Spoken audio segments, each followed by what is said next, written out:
ಓಂ ಶ್ರೀ ಗುರು ಬಸವಲಿಂಗಾಯ ನಮಃ. ಅರಿವು ವಾಹಿನಿಯ ವಚನಾಂತರಂಗ ಮಾಲಿಕೆಯ 101ನೇ ಸಂಚಿಕೆಗೆ ತಮಗೆಲ್ಲ ಆತ್ಮೀಯ ಸ್ವಾಗತ. ಗುರು ಬಸವಣ್ಣನವರ ಭಕ್ತ ಸ್ಥಳದ ವಚನಗಳನ್ನು ನಾವು ಅಧ್ಯಯನ ಮಾಡ್ತಾ ಇದ್ದೇವೆ. ಈ ಸರಣಿಯಲ್ಲಿ ನಾವು ಈಗ 100 ಸಂಚಿಕೆಗಳನ್ನು ಪೂರೈಸಿ 468ನೇ ವಚನದ ತನಕ ಅಧ್ಯಯನ ಮಾಡಿ ಅದನ್ನು ಅರಿಯುವ ಪ್ರಯತ್ನವನ್ನ ಮಾಡಿದ್ದೇವೆ. ಈ ಸಂಚಿಕೆಯಲ್ಲಿ 4 ವಚನಗಳನ್ನ ಅಧ್ಯಯನ ಮಾಡೋಣ. ಭಕ್ತಸ್ಥಳ ಅಂದ್ರೆ ಇಲ್ಲಿ ಶ್ರದ್ಧೆ ಅತ್ಯಂತ ಮುಖ್ಯವಾಗಿರಬೇಕಾಗುತ್ತೆ. ಸಾಧಕ ಜೀವಿಗೆ ಅತ್ಯಂತ ಮುಖ್ಯವಾಗಿ ಬೇಕಾಗಿರುವುದು ಶ್ರದ್ಧೆ. ಭಕ್ತನ ಪ್ರಸಾದಿ ಸ್ಥಳ ಅಂತಂದ್ರೆ ಆ ಶ್ರದ್ಧೆಯಲ್ಲಿ ಅತ್ಯಂತ ಎಚ್ಚರಿಕೆ ಇರಬೇಕು. ನಾವು ಯಾವುದೇ ಒಂದು ವಿಚಾರವನ್ನ ಕುರಿತು ಶ್ರದ್ಧೆಯನ್ನ ಇಟ್ಕೊಂಡಿರ್ತೀವಿ, ಅದು ಪ್ರಜ್ಞಾಪೂರ್ವಕವಾಗಿರಬೇಕು. ಎಚ್ಚರಿಕೆ, ಸಾವಧಾನ. ಇಲ್ಲಿ ಪ್ರಸಾದಿ ಸ್ಥಳ ಅಂತಂದ್ರೆ ಇಲ್ಲಿ ಅವಧಾನ ಅಂತ ಕರೀತಾರೆ. ಅವಧಾನ ಭಕ್ತಿ ಅಥವಾ ಎಚ್ಚರಿಕೆಯಿಂದ ಇರುವಂತಹದ್ದು, ಪ್ರಜ್ಞಾಪೂರ್ವಕವಾಗಿ ಇರುವಂತಹದ್ದು. ಯಾವಾಗ್ಲೂ ಕೂಡ ಪ್ರಜ್ಞೆ ಇರಬೇಕು ನಮಗೆ. ಪ್ರೆಸೆಂಟ್, ಈಗ ಏನು ಘಟಿಸ್ತಾ ಇದೆ, ಆ ಘಟನೆ ಈ ಕ್ಷಣದಲ್ಲಿ ಏನಿದೆ ಅದರ ಕುರಿತು ನಮ್ಮ ಮನಸ್ಸು ಚಿಂತನೆಯನ್ನ ಮಾಡ್ತಾ ಇರಬೇಕು. ಯಾವುದೋ ಪುರಾತನದ, ಹಿಂದಿನದ, ಮುಂದಿನದ ವಿಚಾರಗಳನ್ನ ನಾವು ಚಿಂತೆ ಮಾಡ್ತಾ ಕೂತ್ಕೊಂಡ್ರೆ ಪ್ರಯೋಜನ ಇಲ್ಲ. ಈ ಕ್ಷಣದಲ್ಲಿ ಇರುವಂತಹದ್ದನ್ನ ನಾವು ಆನಂದದಿಂದ ಅನುಭವಿಸುವಂತಹದ್ದು ಪ್ರಜ್ಞಾಪೂರ್ವಕವಾಗಿ. ಅದಕ್ಕೆ ಇಲ್ಲಿ ಭಕ್ತನ ಪ್ರಸಾದಿ ಸ್ಥಳ ಅಂತ ಕರೀತಾರೆ. ಅಂದ್ರೆ ಶ್ರದ್ಧಾ ಭಕ್ತಿಯೊಳಗಣ ಅವಧಾನ ಭಕ್ತಿ ಅಂತ ಅದಕ್ಕೆ ಕರೀತಾರೆ. ಅಥವಾ ಶ್ರದ್ಧಾ ಭಕ್ತಿಯ ಜೊತೆಗೆ ಇರಬೇಕಾದಂತ ಎಚ್ಚರಿಕೆ, ಅವಧಾನ ಭಕ್ತಿ ಅನ್ನುವುದು ಇಲ್ಲಿ ವಿಚಾರ. ಹಾಗಾಗಿ ಈ ಸಂಚಿಕೆಯ ಮೊದಲನೇ ವಚನ ಈ ರೀತಿಯಾಗಿದೆ. ಪಾದೋದಕವ ಕೊಂಬೆ, ಪ್ರಸಾದವ ಕೊಂಬೆ, ಅರ್ಥ ಪ್ರಾಣ ಅಭಿಮಾನ ನಿಮ್ಮದೆಂಬೆ, ರಾತ್ರಿಯ ಲೊತ್ತೆಯ ಕೊಂಬ ಸೂಳೆ ಪಾತಕ ಸೂಳೆಯಂತೆ, ಬರೀ ಮಾತಿಂಗೊಲಿವನೇ ನಮ್ಮ ಕೂಡಲ ಸಂಗಮ ದೇವ. ಇದು ಭಕ್ತ ಸ್ಥಳ ಅಥವಾ ಭಕ್ತನ ಪ್ರಸಾದಿ ಸ್ಥಳ ಅಂತ ಕರೀತಾ ಇದ್ದಾರಲ್ಲ. ಈ ಸ್ಥಳದಲ್ಲಿ ಇಲ್ಲಿ ಶ್ರದ್ಧೆ ನಮ್ಮಲ್ಲಿ ಯಾವ ರೀತಿಯಾಗಿರ್ಬೇಕು, ಆ ಶ್ರದ್ಧೆ ಒಳಗಣ ಎಚ್ಚರಿಕೆ ಯಾವ ರೀತಿಯಾಗಿರ್ಬೇಕು ಅನ್ನುವ ವಿಚಾರವನ್ನ ಈ ವಚನದಲ್ಲಿ ತಿಳಿಸ್ತಾ ಇದೆ ನೋಡಿ. ಪಾದೋದಕವ ಕೊಂಬೆ, ಪ್ರಸಾದವ ಕೊಂಬೆ.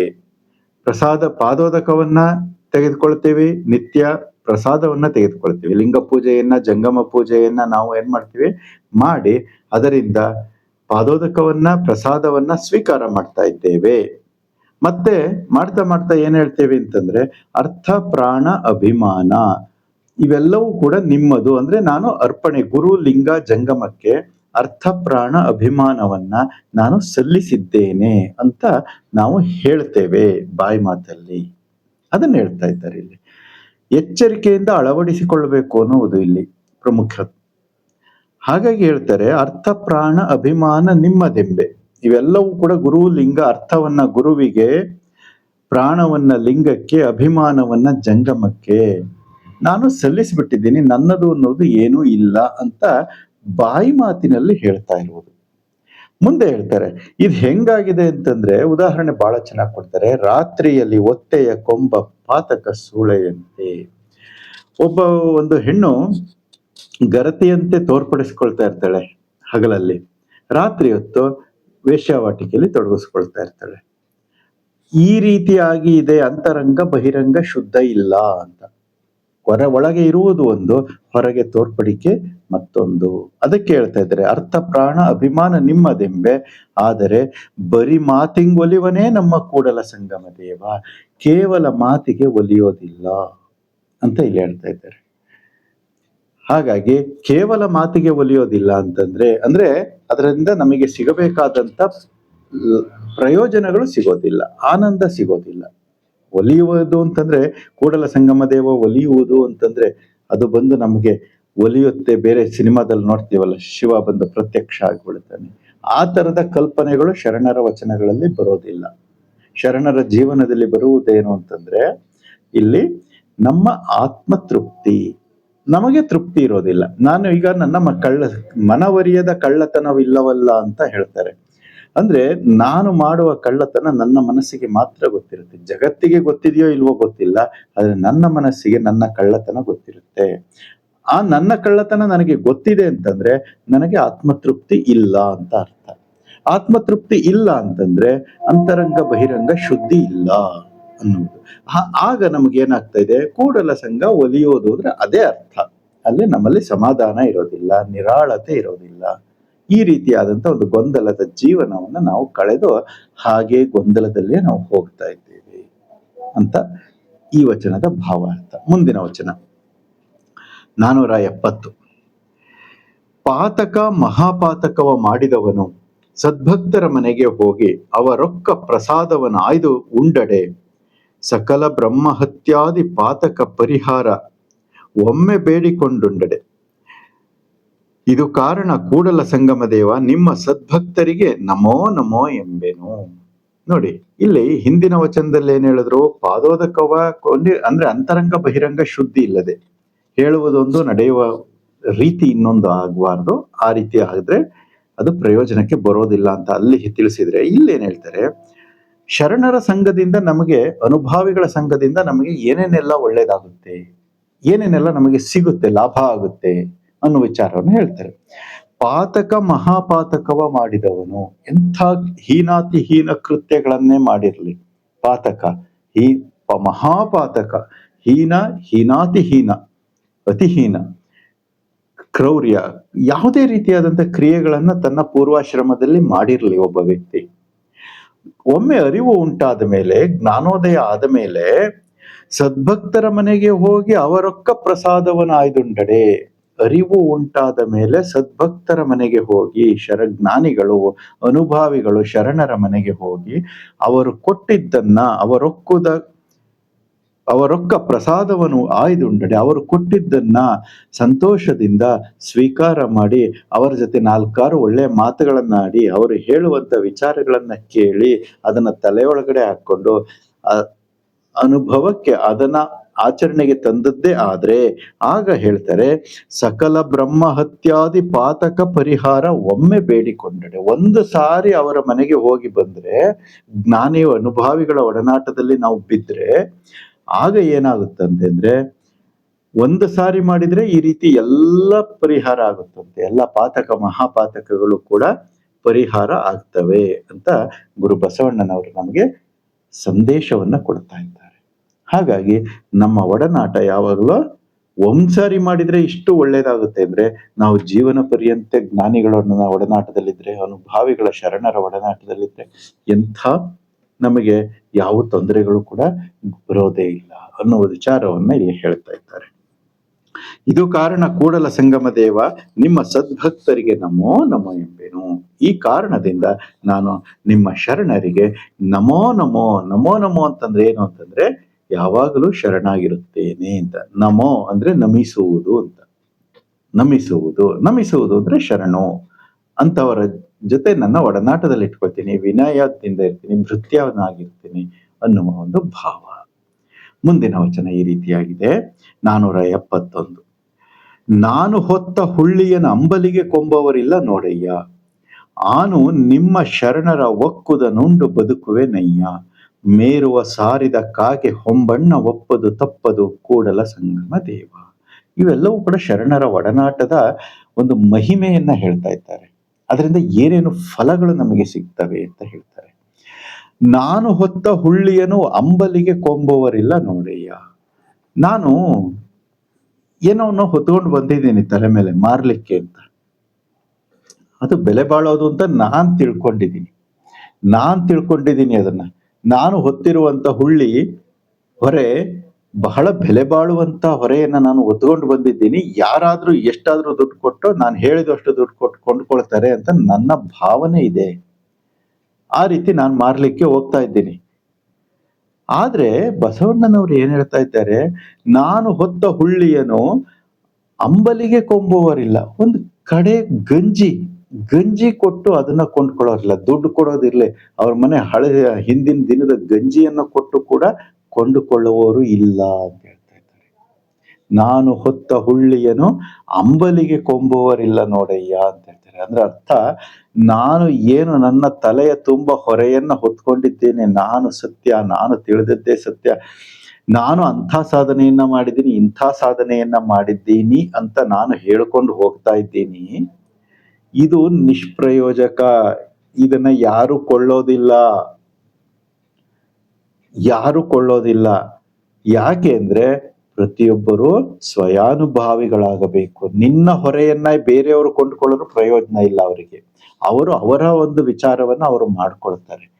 ಅದಕ್ಕೆ ಇಲ್ಲಿ ಹೇಳ್ತಾರೆ ಹೆಂಗಿರ್ಬೇಕಂತೆ ಅಂತ ಮುಂದಿನ ಸಾಲಿನಲ್ಲಿ ಹೇಳ್ತಾರೆ, ಆನು ನಿಮ್ಮ ಶರಣರ ಒಕ್ಕುದನುಂಡು ಬದುಕುವೆನಯ್ಯ. ನನ್ನ ಜೀವನ ಸಾರ್ಥಕ ಆಗಬೇಕು ಅಂದ್ರೆ ಏನ್ ಮಾಡ್ಬೇಕಂತೆ, ಶರಣರ ಒಕ್ಕುದನುಂಡು ಬದುಕುವುದು, ಶರಣರ ಜ್ಞಾನಿಗಳ ಒಡನಾಟದಲ್ಲಿ ಬದುಕುವುದು.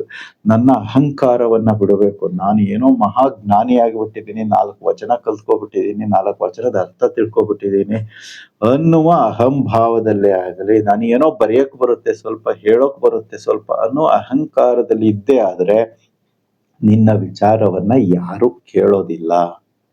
ಅದು ನಿಷ್ಪ್ರಯೋಜಕ ಸಮಾಜಕ್ಕೆ. ಏನ್ ಮಾಡ್ಬೇಕಾಗಿದೆ ಇಲ್ಲಿ, ನೀನು ಸಮಾಜದಲ್ಲಿ ಒಬ್ಬನಾಗಿ ಎಲ್ಲರ ಜೊತೆ ಬದುಕುವುದನ್ನ ಕಲಿಬೇಕು ಅಂತ ಹೇಳ್ತಾ ಇದ್ದಾರೆ.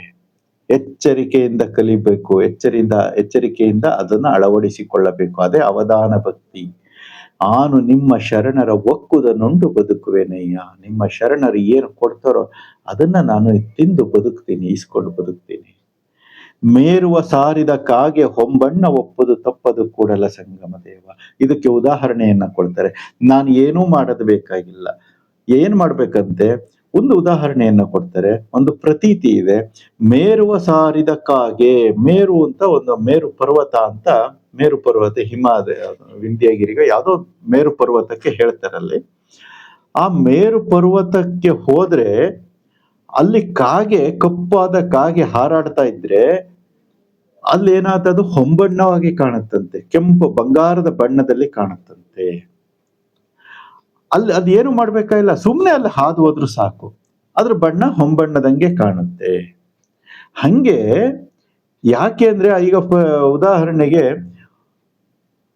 ಒಂದು ವಿಮಾನ ಮೇಲೆ ಹಾರ್ತಾ ಇರುತ್ತೆ, ಸಂಜೆ ಹೊತ್ತು ಕೆಳಗಡೆ ಎಲ್ಲ ಕತ್ಲಾವಿರುತ್ತೆ, ಮೇಲೆ ಇನ್ನು ಬಿಸಿಲಿರುತ್ತೆ, ನಮಗ್ ಕಾಣ್ತಾ ಇಲ್ಲ, ನಮಗೆ ಇಲ್ಲಿ ಕತ್ಲೆ ಆಗಿ ಭೂಮಿ ಮೇಲೆ ಕತ್ಲೆ ಇರುತ್ತೆ. ಅದೊಂದು 10 ಕಿಲೋಮೀಟರ್ ಎತ್ತರದಲ್ಲಿ ಆಡ್ತಾ ಇರುತ್ತೆ. ಅದು ಪಳ ಹೊಳಿತಾ ಇರುತ್ತೆ ಸೂರ್ಯನ ಬೆಳಕಿನಲ್ಲಿ. ಸೂರ್ಯನ ಬೆಳಕು ಅಲ್ಲಿನ್ನೂ ಕತ್ಲೆ ಆಗಿರಲ್ಲ. 10 ಕಿಲೋಮೀಟರ್ ಎತ್ತರದಲ್ಲಿ ಅಲ್ಲಿ ಸೂರ್ಯನ ಬೆಳಕಲ್ಲಿ ಪಳ ಹೊಳಿತಾ ಇರುತ್ತೆ. ಒಳ್ಳೆ ಅಕ್ಕಿ ತರ ಕಾಣ್ತಾ ಇರುತ್ತೆ, ಎಷ್ಟು ಶೈನಿಂಗ್ ಆಗಿ. ನಾವಿಲ್ಲಿ ಭೂಮಿ ಮೇಲೆ ನಮಗದು ಕ್ಲೀನ್ ಆಗಿ ಕಾಣ್ತಾ ಇರುತ್ತೆ. ಅದು ಏನ್ ಮಾಡಿದೆ, ಅದೇನೋ ಮಾಡಿಲ್ಲ, 10 ಕಿಲೋಮೀಟರ್ ಎತ್ತರದಲ್ಲಿ ಆಡ್ತಾ ಇದೆ ಅಷ್ಟೇ, ಸೂರ್ಯನ ಬೆಳಕಲ್ಲಿ ಹೊಳಿತಾ ಇದೆ. ಇದು ಒಂದು ಉದಾಹರಣೆ. ಇಲ್ಲಿ ವಚನದಲ್ಲಿ ಕೊಟ್ಟಿರೋ ಉದಾಹರಣೆ, ಮೇರು ಪರ್ವತ ಇದೆ, ಅದು ಬಂಗಾರದ ಬಣ್ಣದಲ್ಲಿದೆ. ಹಂಗಾಗಿ ಆ ಬಣ್ಣದಲ್ಲಿರೋದ್ರಿಂದ ಏನಾಗ್ತಾ ಇದೆ, ಅದು ಅಲ್ಲಿ ಹಾರ್ತಾ ಇದ್ದಾಗ ಅಲ್ಲಿ ಅದು ಬಂಗಾರದ ಬೆಳಕಿನ ಪ್ರತಿಫಲನ ಅದ್ರ ಮೇಲೆ ಬಿದ್ದು ಅದು ಕೂಡ ಬಂಗಾರದ ರೀತಿ ಕಾಣ್ತಾ ಇದೆ. ಹಂಗೆ ಹೇಳ್ತಾರೆ ಇಲ್ಲಿ, ಮೇರುವ ಸಾರಿರದ ಕಾಗೆ ಹೊಂಬಣ್ಣ ಒಪ್ಪದು ತಪ್ಪದು, ಹೊಂಬಣ್ಣದಿಂದ ಕಾಣುತ್ತೆ ಕೂಡಲ ಸಂಗಮ. ಹಾಗೆ ಇಲ್ಲಿ ಶರಣರ ಸಂಘದಲ್ಲಿ ನಾನು ಒಡನಾಟದಲ್ಲಿ ಇದ್ದರೆ ಆಗ ನನ್ನಲ್ಲೂ ಕೂಡ ಶರಣತ್ವ ಅಳವಡುತ್ತೆ. ಉತ್ತಮರ ಜೊತೆ ನಾನು ವ್ಯವಹಾರವನ್ನ ಮಾಡ್ತಾ ಇದ್ರೆ, ಅವರ ಜೊತೆ ನಾನು ನಡವಳಿಕೆಯನ್ನ ಇಟ್ಕೊಂಡಿದ್ರೆ ನನ್ನ ನಡೆನುಡಿಗಳು ಕೂಡ ಶುದ್ಧವಾಗ್ತಾ ಹೋಗ್ತವೆ, ನನ್ನಲ್ಲೂ ಕೂಡ ಆ ಪರಿಣಾಮಗಳು ಉಂಟಾಗ್ತವೆ ಅನ್ನುವ ದೃಷ್ಟಿಕೋನದಿಂದ ಈ ವಚನವನ್ನ ಗುರು ಬಸವಣ್ಣನವರು ನಮಗೆ ಪ್ರಸಾದೀಕರಿಸಿದ್ದಾರೆ. ಈ ಸಂಚಿಕೆಯ ಕೊನೆಯ ವಚನವನ್ನ ನೋಡೋಣ. ಭವಭವದಲ್ಲಿ ನಿಮ್ಮ ಜಂಗಮವೇ ಶರಣಯ್ಯ, ಅವರುಂಡು ಮಿಕ್ಕದ ಉಡುಗಿ ಒಕ್ಕ ಪ್ರಸಾದವನ ಆಯ್ದುಕೊಂಬ ಮರುಳ ನಾನಯ್ಯ, ನಮ್ಮ ಕೂಡಲ ಸಂಗನ ಶರಣರ ಋಣವ ನಾ ಹಿಂಗಲಾರೆ. ಇದು ಕೂಡ ಶರಣರ ಒಂದು ಒಡನಾಟದ ಮಹತ್ವವನ್ನ, ಎಚ್ಚರಿಕೆಯಿಂದ ನಾವು ಯಾವ ರೀತಿ ನಮ್ಮ ಜೀವನದಲ್ಲಿ ಈ ವಿಚಾರಗಳನ್ನ ಅಳವಡಿಸ್ಕೋಬೇಕು ಅಂತ ತಿಳಿಸ್ತಾ ಇದೆ. ಭವಭವದಲ್ಲಿ ಅಂದ್ರೆ ಪ್ರತಿ ಕ್ಷಣದಲ್ಲಿ ನಿಮ್ಮ ಜಂಗಮವೇ ಶರಣಯ್ಯ, ನಿಮ್ಮ ಜಂಗಮರಿಗೆ ನಾನು ಶರಣ ಸಲ್ಲಿಸುತ್ತೇನೆ, ಶರಣಾಗಿರುತ್ತೇನೆ. ನಿಮ್ಮ ಜಂಗಮರು ಅಂತಂದ್ರೆ ಕಾವಿದಾರಿಗಳು ಅಂತ ಅರ್ಥ ಅಲ್ಲ, ಜ್ಞಾನಿಗಳು ಅಂತ ಅರ್ಥ, ಅನುಭಾವಿಗಳು ಅಂತ ಅರ್ಥ. ಅವರು ಬಟ್ಟೆ ಯಾವ್ದಾರು ಹಾಕಿರ್ಲಿ, ಬಿಳಿ ಹಾಕಿರ್ಲಿ, ಬಣ್ಣದ ಬಟ್ಟೆ ಹಾಕಿರ್ಲಿ, ಕಾವಿ ಬಟ್ಟೆ ಹಾಕಿರ್ಲಿ, ಶರಣರು ಅಥವಾ ಜಂಗಮರು ಅಂತಂದ್ರೆ, ನಾವು ಸಾಮಾನ್ಯ ಜಂಗಮರು ಅಥವಾ ಗುರು ಅಂತ ಇಲ್ಲಿ ಬಂದ ತಕ್ಷಣ ಏನಾಗ್ಬಿಡುತ್ತೆ, ನಮ್ಮ ಮನಸ್ಸು ಕಾವಿಗೆ ಹೊರಟೋಗ್ಬಿಡುತ್ತೆ. ಆ ರೀತಿ ಅರ್ಥ ಅಲ್ಲ ಅದು. ಇಲ್ಲಿ ಜಂಗಮ ಅಥವಾ ಗುರು ಅಂತಂದ್ರೆ ಜ್ಞಾನವನ್ನ ಕೊಡುವವನು, ಯಾರು ಬೇಕಾದ್ರೂ ಹಾಕಿರ್ಬೋದು. ಅದು ನಮ್ಮನ್ನ ಸರಿಯಾಗಿ ನಡೆಸುವವನು ಅವನು ಜಂಗಮ. ಅದಕ್ಕೆ ಹೇಳ್ತಾರೆ, ಅಂಥ ಭವಭವದಲ್ಲಿ ನಿಮ್ಮ ಜಂಗಮವೇ ಶರಣಯ್ಯ. ಅಂಥ ಜಂಗಮಕ್ಕೆ ನಾನು ಶರಣ ಸಲ್ಲಿಸುತ್ತೇನೆ. ಅವರುಂಡು ಮಿಕ್ಕುದ ಹುಡುಗಿ, ಅವರು ಏನು ಕೊಡ್ತಾರೋ ಅದನ್ನ ನಾನು ಸ್ವೀಕಾರ ಮಾಡಿ ಒಕ್ಕ ಪ್ರಸಾದವನ್ನು ಆಯ್ದುಕೊಂಬ ಮರುಳ ನಾನೇ. ಮರುಳ ಅಂತ ಪದ ಪ್ರಯೋಗ ಮಾಡ್ತಾರೆ. ಮರುಳ ಅಂತಂದ್ರೆ ಹುಚ್ಚು. ಅಂತ ಒಂದು ಹುಚ್ಚಿಡಿಬೇಕಂತೆ ನಮಗೆ. ಜ್ಞಾನಿಗಳ ಒಡನಾಟವನ್ನ ಬಿಟ್ಟು ನಾನು ಬೇರೆ ಕಡೆ ಹೋಗೋದಿಲ್ಲ ಅನ್ನೋ ಹುಚ್ಚು ನಮಗೆ ಹಿಡಿಬೇಕು. ಅಂತ ಮರುಳುತನ ಬರಬೇಕು.